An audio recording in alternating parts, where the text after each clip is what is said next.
Bueno, buenas tardes a todos. Vamos a estar entrando en una meditación de la palabra. Y quisiera que me acompañe, por favor, en el libro de Evangelio de Mateo 7, versículo 24. Me está meditando sobre la palabra de Dios el día de hoy.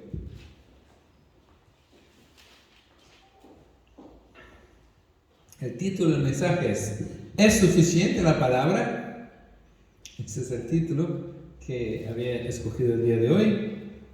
Mateo 7, 24. Vamos a ver, después vamos a orar, encomendando a Dios ese tiempo. Dice: cualquiera pues que me oye esas palabras y las hace, le compararé a un hombre prudente que edificó su casa sobre la roca. Padre, te damos gracias por ese día. Gracias, Padre, te pedimos a tu Espíritu Santo que nos guíe ahora, Señor, en la meditación de su palabra y que esté, Señor, glorificando en nuestro medio en esta tarde, Señor. En nombre de Jesús, Señor. Amén.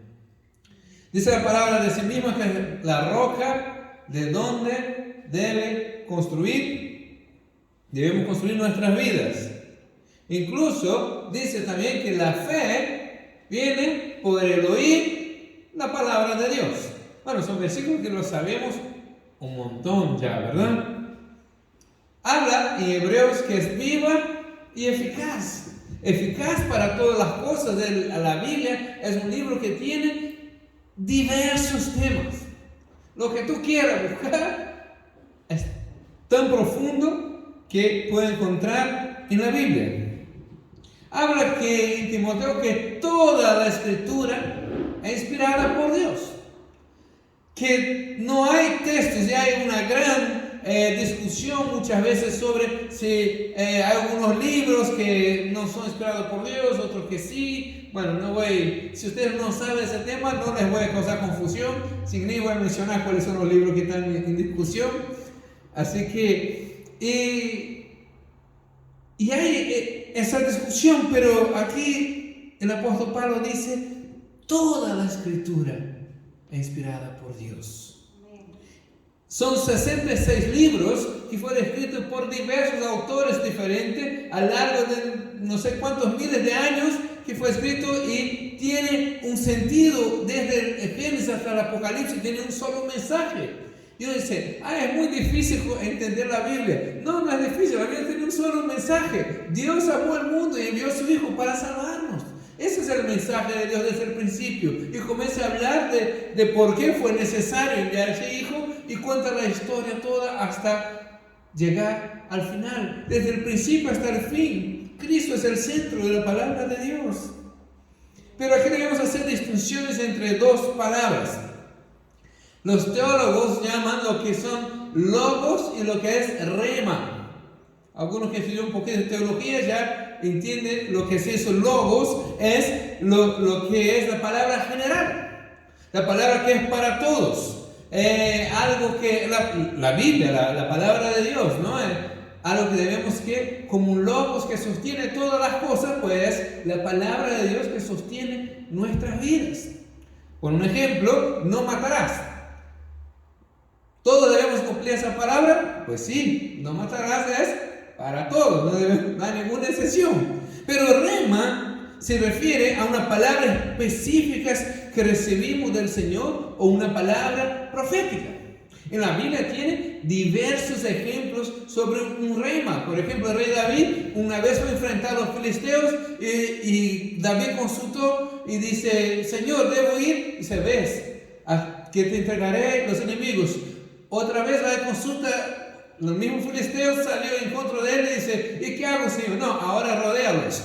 Ve por detrás, rodéalos y agárralos por allí. Entonces, es una rema en ese momento que Dios le ha dado. Que le doy otro ejemplo, cuando estaba Pedro, estaban los discípulos en una barca, viene el Señor caminando sobre las aguas, y Pedro dice, si eres tú, Señor, dice que ven. Y el Señor en ese momento dice una rema para Pedro, le dice, ven.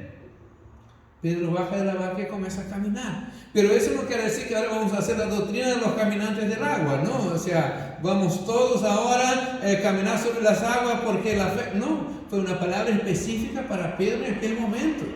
¿no? Entonces, esa es la diferencia de logos y de rema. Muchas veces, la misma palabra de Dios puede ser una rema para tu vida. Cuando tú estás buscando una confirmación del Señor y el Señor va y te saca un texto que ya es una palabra que está en la Biblia y te saca un texto para hablar a tu corazón, y Dios se está guiando por medio de su palabra, como dice Pedro, que la palabra profética más segura es la palabra de Dios. Explicando todo eso, vamos a meditar en el efecto que tiene la palabra de Dios en nuestras vidas. Juan 5:39 dice Jesús: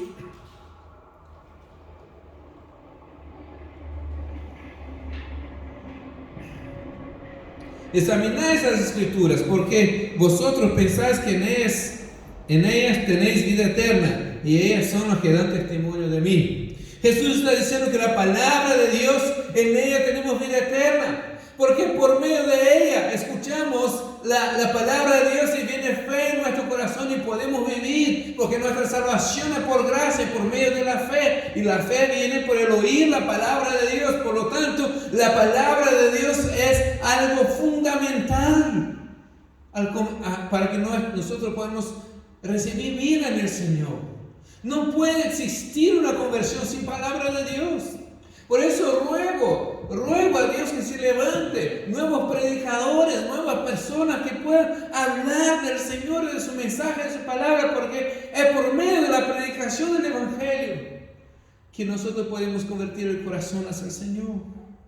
Pero quiero decir en esa tarde, lo primero que quiero decir es que la palabra no es suficiente. Antes que saque las piedras para apedrearme, esperen que les voy a comentar. No es que hablo de una herejía aquí. Por supuesto que no hay que añadir nada a la palabra de Dios. Ella está completa. No va a venir un profeta tal y comenzar a escribir algo más. Hay algunos como los mormones que escribieron un libro aparte, y otros que los musulmanes dicen que se le apareció un ángel en una cueva y le dio el Corán. La palabra de Dios es completa, es suficiente para todo. Pero creo que ella es suficiente y completa para todas las cosas que necesitamos en la vida. Pero hablo que escuchar la palabra no es suficiente. Hebreos 4:2, vamos a ver a qué estoy me refiriendo. Un pastor se volvió loco, ¿no? Escuchar la palabra solamente no es suficiente.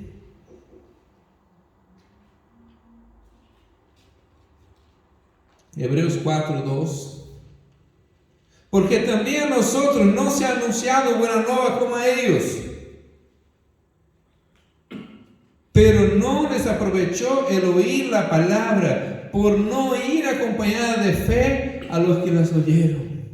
Hermano, lo que quiero decir es que escuchar la palabra de Dios, tenemos que añadir fe a aquello que escuchamos.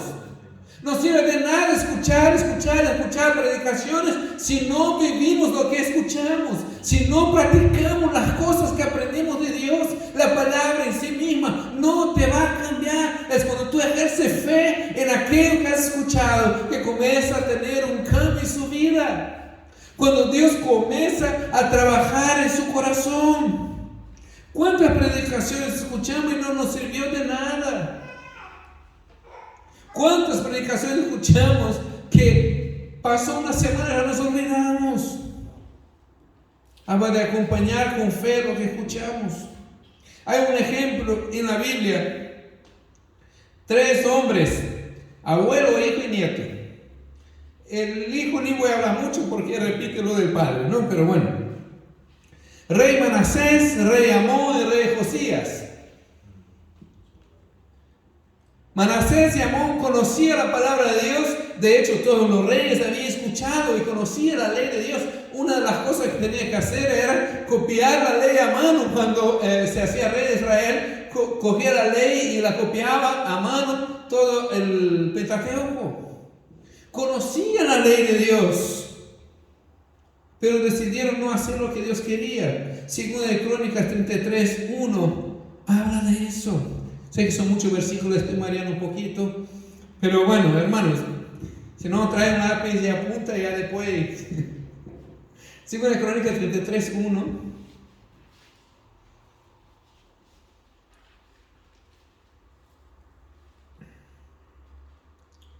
Dice, y después no cierre porque el siguiente versículo está en la página siguiente. Vamos a ver Josías cómo fue. Manasés comenzó a reinar los 12 años. La capital de su reinado fue Jerusalén y su reinado duró 55 años. Manasés no obedeció a Dios, pues practicó las costumbres vergonzosas de las naciones que Dios había expulsado del territorio de los israelitas.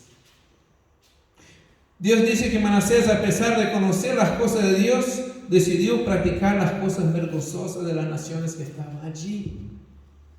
Pero después de él vino Amón, su hijo, igual de malo. De hecho, Israel solo hubo 8 reyes buenos, todos los demás fueron malos. Así que bueno, y de los 8 buenos hay 2 más o menos que al final, pues bueno, ponemos como bueno, va. Y los demás, tanto del norte como del sur, pues se alejaron de Dios uno tras otro. Pero después aparece un muchachito, la historia de Josías. Segunda de Crónicas 34:2, la página siguiente. Ese muchacho me toca mucho el corazón.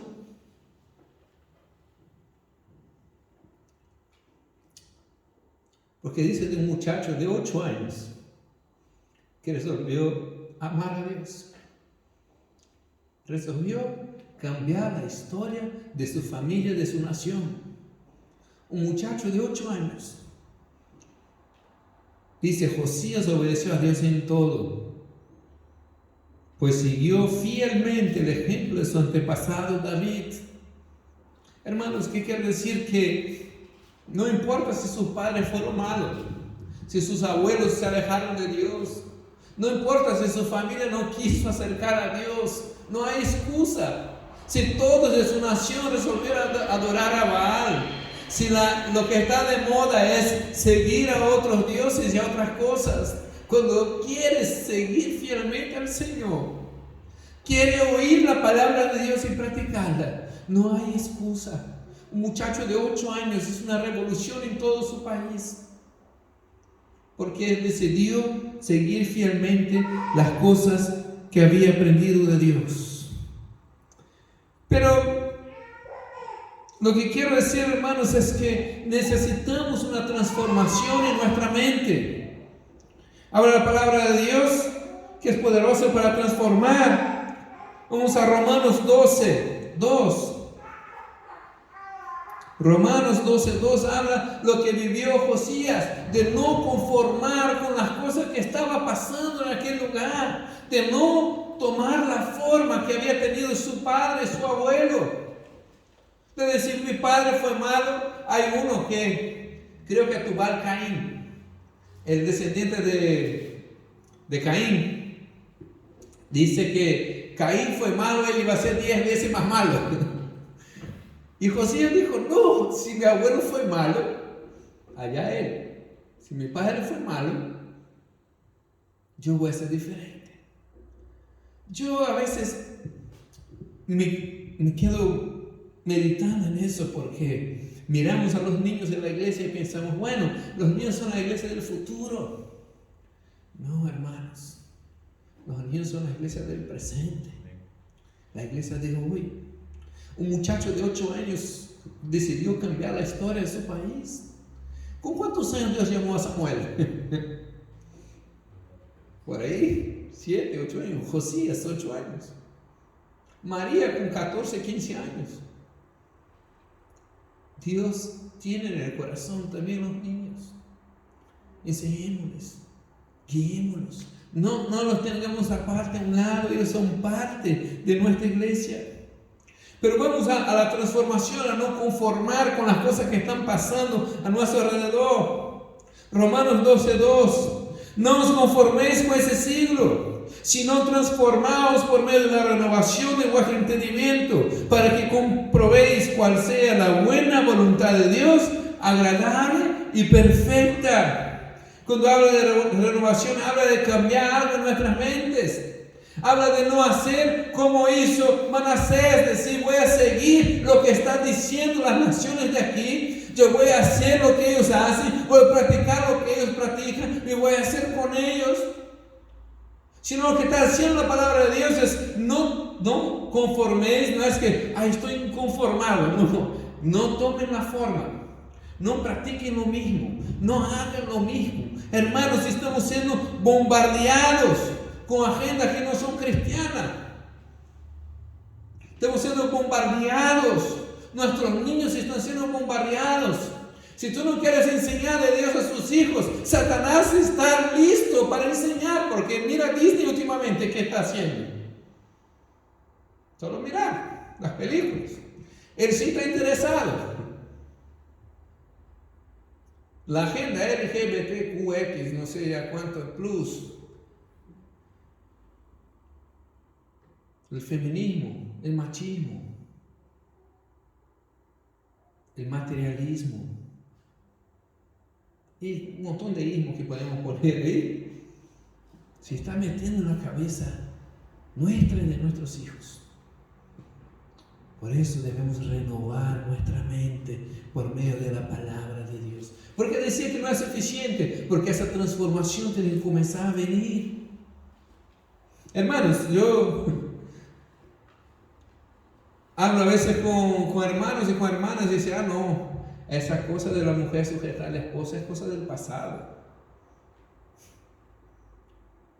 Hay iglesias que dicen los matrimonios, los casamientos, dice que mientras dure, no que hasta la muerte no se separe, mientras dure, ya dice así el pastor.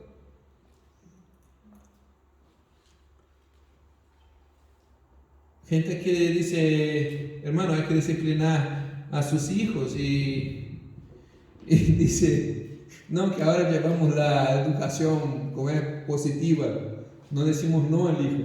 Si tú haces a su hijo crecer, no dice ni una vez en la vida no, ya verás que te suben el cogote cuando tenga unos 12, 13 años.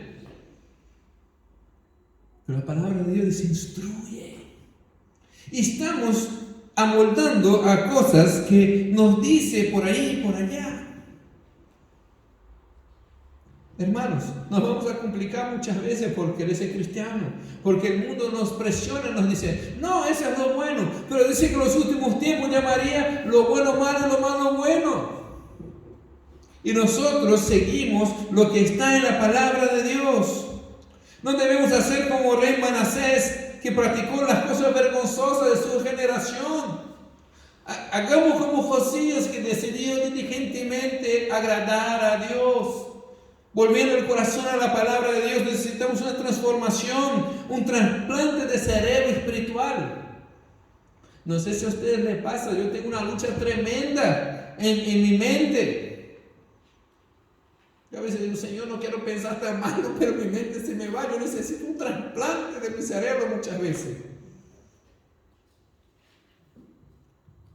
Si me saca el litio que uno se saca, el litio que uno lleva adentro. Hermanos, si los jefes que nos tienen ahí cruzados muchas veces, unos compañeros, tenía un compañero que decía que él era la cruz, él se jactaba de la cruz de toda casa bíblica. Decía, yo soy tu cruz, soy hermano, tú tienes claro, la verdad. Decidió ser la cruz. Y bueno, debemos comenzar a transformar nuestra mente, dejar de movernos por las cosas efímeras y visibles, comenzar a movernos por las cosas espirituales y eternas. Dice el Señor Jesús, acumular tesoros en los cielos, no aquí en esta tierra. No sé, yo espero que mi cuenta en el cielo esté mejor que la de aquí abajo. La mía aquí abajo está ahí contadita las monedas. Yo espero que arriba esté mejor. Pero no sé si ustedes mediten eso. Hay que acumular tesoros arriba. Transforma su mente. Dice que el hombre sabio edifica su casa sobre la roca. La roca es la palabra de Dios, es Cristo mismo. Edifiquemos nuestra casa sobre la palabra de Dios. Cuando habla de transformar, habla de metanoia, la palabra que usa. Metanoia, el ejemplo más común que se da es cuando ¿cómo se llama el gusano ese? La oruga. La oruga pues se mete en el proceso en el capullo y después se transforma en mariposa. Eso es el ejemplo más clásico de la metanoia. Es decir, que nunca más la mariposa volverá a ser oruga. Si hubo una transformación en su vida que fue permanente y cambió para siempre. Y eso es la metanoia, lo que está hablando ese texto aquí con nosotros, de que debemos transformar nuestra mente, renovar. La renovación de nuestra mente comienza con el acercamiento a la palabra de Dios. El principio de la sabiduría es el temor a Jehová. Dice Proverbios, Salmo, en el Pentateuco también dice, el principio de la sabiduría es el temor a Jehová. Pero para realizar ese cambio debemos permitir que el Espíritu Santo cambie nuestras vidas.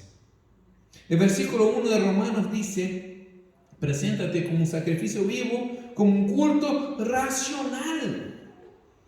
Hermanos, no estamos aquí que nos va a tomar el Espíritu Santo, nos va a poseer, que el Espíritu Santo no posee a nadie, eso hace los demonios, el Espíritu Santo inspira.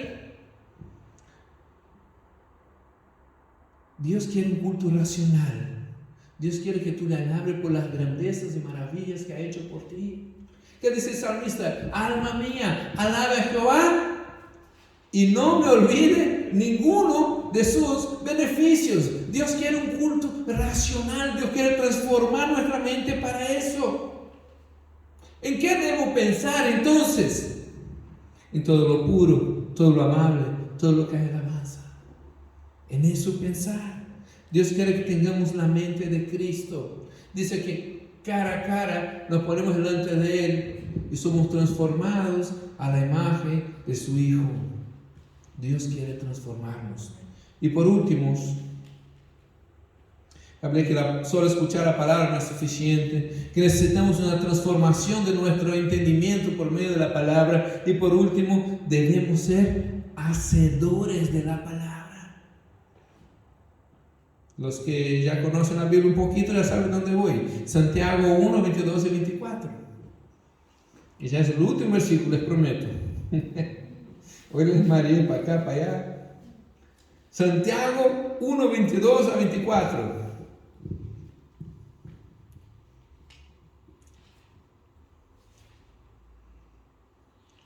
Pero sed hacedores de la palabra y no tan solamente oidores, engañándoos a vosotros mismos. Porque si aún es oidor de la palabra, pero no hacedor de ella, es semejante a un hombre que considera en un espejo su rostro natural. Porque se considera a sí mismo y se va. Luego se olvida cómo era. Hermano, ¿cuántas veces escuchaste una palabra y dices, qué bendición, qué palabra muy buena, qué predicación? A lo mejor será en YouTube, ¿no? Porque ya tenía buenos predicadores aquí, medio más o menos. Pero dice, qué bueno. Y pasa un día, 2 días, ya te olvidaste. Ya te olvidaste. ¿Se acuerdan los de Hebreos que decía, escuchó la palabra, pero no se aprovechó, no tomó provecho en ella? Porque no fue acompañado de fe. Hermanos, cuando no ponemos fe en las cosas de Dios, no podemos avanzar. Hermanos, Dios no le interesa llenar la iglesia de personas que solo oyen, no hacen nada. Dios quiere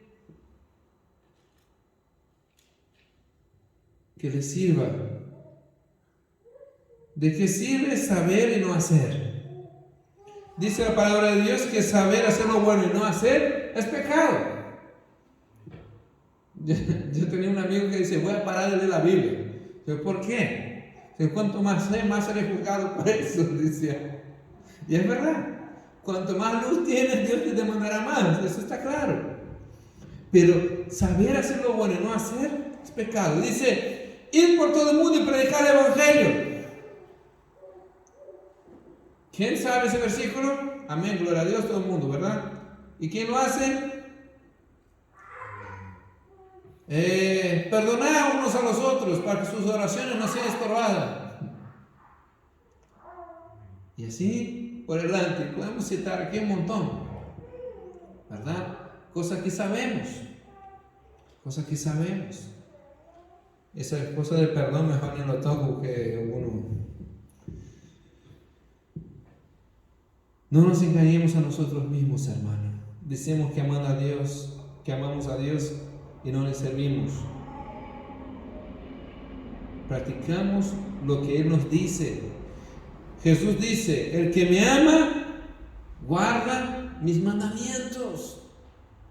Aquí cantamos canciones hermosas, está muy lindo cantar. Hoy la presencia de Dios tocó mi corazón. La verdad que alaba a Dios porque en medio de la sencillez se manifiesta. Hasta unas palmas, unos corazones dispuestos, una guitarra, una voz y ya está. Y Dios se manifiesta con su presencia. Alaba a Dios porque en los últimos cultos Dios se está mostrando y eso es bueno. Pero no sirve de nada cantar canciones bonitas de amor y después no amar. No amar a Dios. La iglesia actual está llena de personas que escuchan hablar a Dios, pero no le sirven. Dios hoy en día es un famoso más que le sigue por las redes sociales. Ya ha visto que le manda en Facebook, en Instagram los versículos, en el WhatsApp de la familia le mandan versículos y tal. Hasta los narcotraficantes andan con las cruz grandotas aquí. Es un famoso más. Dios quiere ser íntimo contigo. Dios quiere hacerte que tú cambies eso. Cuando estamos transformados en nuestra manera de pensar, debemos comenzar a practicar las cosas que aprendemos. Queridos hermanos, tan solo hiciéramos eso, sería una gran revolución. De hacer solamente lo que ya sabemos, sería una gran transformación. Al final del texto dice que es como mirar un espejo y después se olvida de cómo era. ¿Cuántas veces nos olvidamos? Nos olvidamos lo que escuchamos. Lo mismo domingo tras domingo escuchamos, nos alegres y después nos olvidamos de practicar las cosas aprendidas. Debemos cambiar eso. No importa lo que sabemos, sino lo que hacemos delante de Dios. Para concluir, hermanos, que no nos pase como los que salieron de Egipto, que no lograron entrar en el reposo de Dios. Yo he escuchado personas que recibieron palabra de Dios, que serían pastores y predicadores, y se alejaron de Dios. ¿Quién falló? ¿La palabra? No, el que recibió. ¿Cuántas palabras Dios te ha dicho a ti? ¿Cuántas profecías Dios te ha hablado? ¿Dónde está el problema? ¿En el que habla? No, el que no pone fe en las cosas que Dios habla. 2 millones de personas salieron de Egipto. Dice que 800,000 hombres, o sea, calculando que los hombres ya consideraban cuando eran casados, pone un hijo, 2 por cada uno, 2 millones de personas más o menos. Salieron de Egipto y recibieron la palabra que recibiría un reposo, que entraría y reposaría, que Dios les libraría y que tal. Salieron de Egipto, pero Egipto nunca salió del corazón de ellos. Hermanos, ¿cuántos cristianos están dentro de la iglesia, pero sus corazones están en el mundo? Aún están echando de menos los ajos, las cebollas de Egipto. Nunca logró sacar a Egipto del corazón del pueblo de Dios. Dios está pidiendo una transformación. Dios está diciendo: yo les mando maná del cielo, yo saco agua de la roca, yo abro el mar rojo, lo que haga falta, pero cambien su corazón. ¿Sabe cuántas personas lograron entrar? 2. Corta ahí 6-0 de 2 millones, 2 personas. La diferencia no hace la multitud y muchas veces como el pequeño Josías. La diferencia hace una o dos personas que quieran cambiar, que era algo diferente. ¿Sabe qué? De esa generación, 2 personas creyeron en Dios y conquistaron la tierra prometida.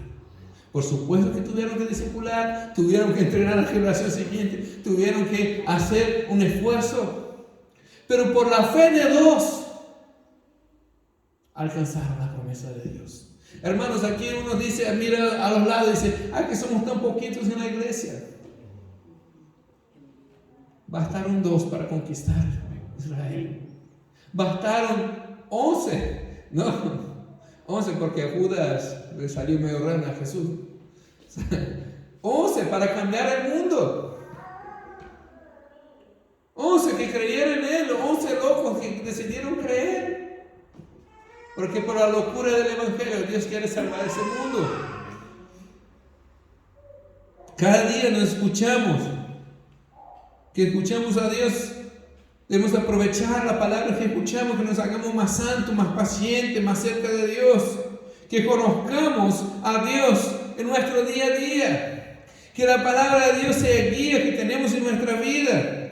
Queremos ser ese hombre sabio que edifica la casa sobre la roca, hombre y mujer sabio. Porque escuchamos, decimos lo que Dios dijo. Mi hija ya dijo, termina papá.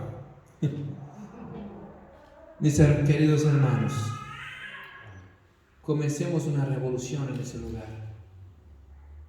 La revolución de escuchar a Dios y obedecerle. Quiere cambiar ese país, quiere que las palabras de Dios se cumplan en su vida, quiere que la palabra se aproveche en su corazón cuando tú escuchas, yo soy más que vencedor en Cristo Jesús y vivimos sin derrota. No, hermanos, pon fe en eso. Vamos a vivir. Confiemos en Dios, escuchemos su palabra y pongamos por obra. Josué, vamos a terminar. Amén. Me para. José está afinado, mira, ya escogió la canción.